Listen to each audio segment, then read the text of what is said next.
We are on the book of Esther. And so what happened in the yesterday's lesson? Do you remember? Yes. Great. Oh, Rayendra does. That's great. So Esther got to find out that bad guy's name is Haman. He plans to kill all the Jews together with Mordecai. He really hates Mordecai. And together with Mordecai, he hates all the Jews too. And he plans to kill them all on one specific day. He made this decree and he used king's signet ring that king gave him. And he said, well, let's get together and kill all the Jews because they're just, everybody hates Jewish people. Let's just kill them and we'll be happier without them. Esther found out about it. And now Mordecai didn't just, let her know about what's happening. He asked her to do something. Your cousin, this guy, he says, your cousin asked me to give you a request. And this is the request that Mordecai, his cousin, asks her to do. He wants you to go to the king and beg the king to rescind the decree. And what does it mean? Why is she so surprised? She's shocked. Why is that? She says, no, he knows that if anyone approaches the king without the king's summons, they will be put to death.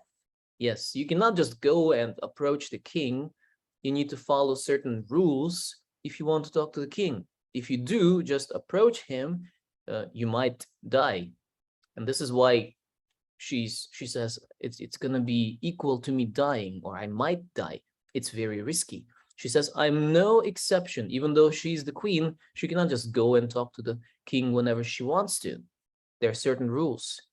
If he does not extend his scepter, she says, if he does not extend his scepter to me, I will die. You tell him that he asks me to go to my death. Go, tell him. Ask him how he could ask such a thing of me. Now, she is not sure that she can survive. What if she dies too? Then there she is waiting. After the servant goes and talks to Mordecai, he comes back. She asks him, you have spoken with Mordecai. What did he say? And this is what he says. He said, Queen Esther, do not think you can escape Haman's decree in the palace. It means that his decree is to kill all the Jews, and she is a Jewish girl, isn't she? He says, do not think that you, being in the palace, if you just hide in the palace, don't think that you will escape and you will not go unharmed. If you keep silent, he says, deliverance will still come to the Jews from another place, but you and your father's house will perish. Of course, she said, nobody wants to go and sacrifice themselves, but she says, still he's saying, and he said, for who knows whether you have been placed in Xerxes' kingdom for such a time as this. He says, maybe it was all predestined. Maybe this is your fate. Maybe this is how God's plan goes. That's why you were selected to be the queen, to save the whole nation. That's why you're in the palace right now. This is what she says. Tell Mordecai that all Jews in Susa should pray and fast for me for 3 days. My maids and I will also observe this fast. After 3 days, I will go before the king. Yes, my queen. And then she says, and if I perish means die. If I die, if I perish, so be it. She says, if I die, I die. If I perish, I perish. Let it be, let it happen. So she decides to go and talk to the king and risk receiving the death sentence for approaching the king without prior approval. Let's read about Esther. We have a few hands raised up. We'll start with Guyana.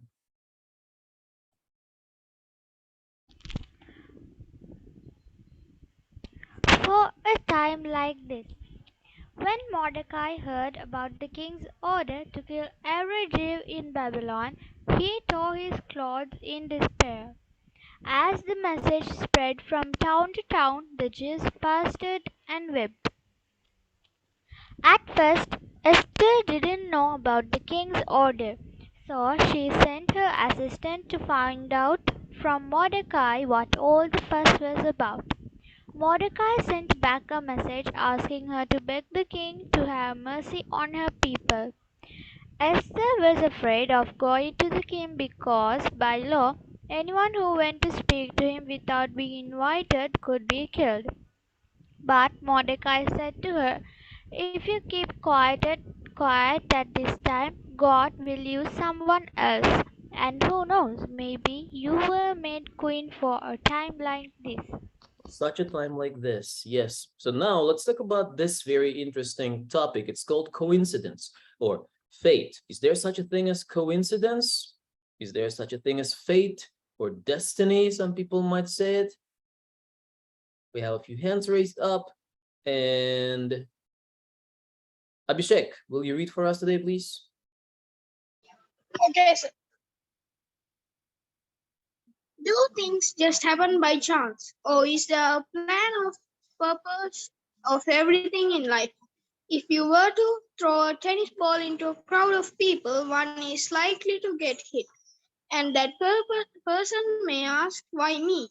We could say that person just happened to be in the wrong place at the wrong time. However, when it comes to the everyday events in our lives, God leaves nothing to chance. We are far too precious for God not to be in control of our lives every time, every minute of every day.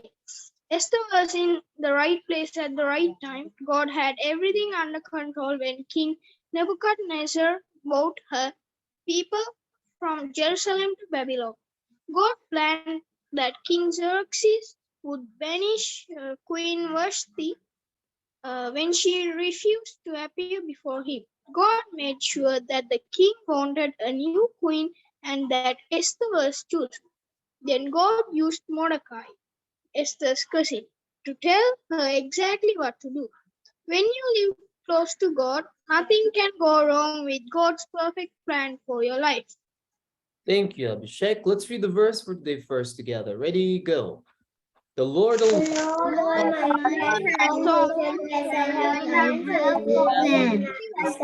will be an end, I suppose. So it will stand.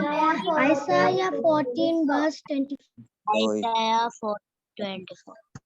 Yeah, very good lesson. For those of you who believe in God, for all of us who believe in God, nothing is a coincidence. Nothing is a fate because, you know, for us, for human beings, we cannot see the story from the beginning to the end all at the same time. For us, we're looking at one page, like you open a book, you pick up a storybook, you open it in the middle and look at one of the pages and try to figure out what the story is about from reading one page only.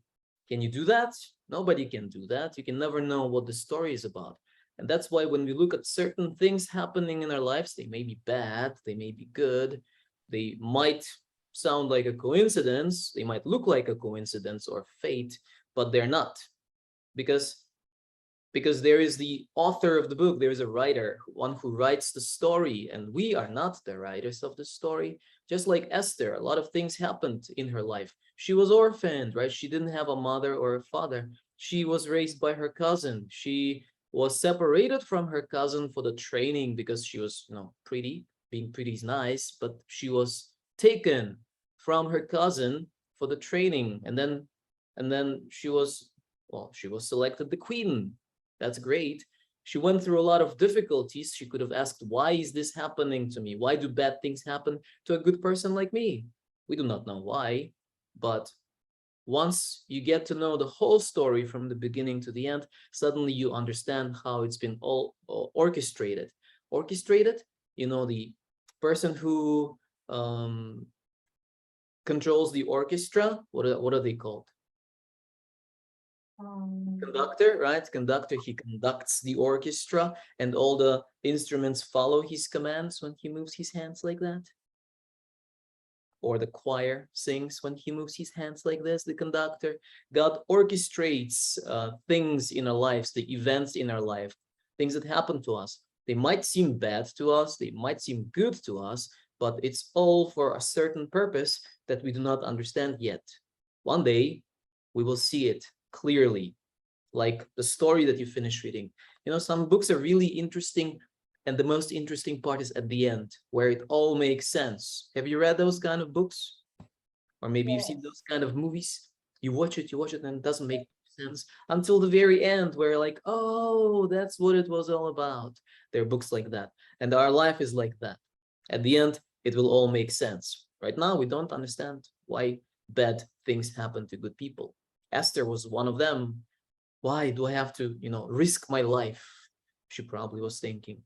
Why did my parents die when I was little? It was all God's plan to save the whole nation of Israel. And at the end, she would understand that. Maybe things happen in your life too that you are not happy about, but don't be.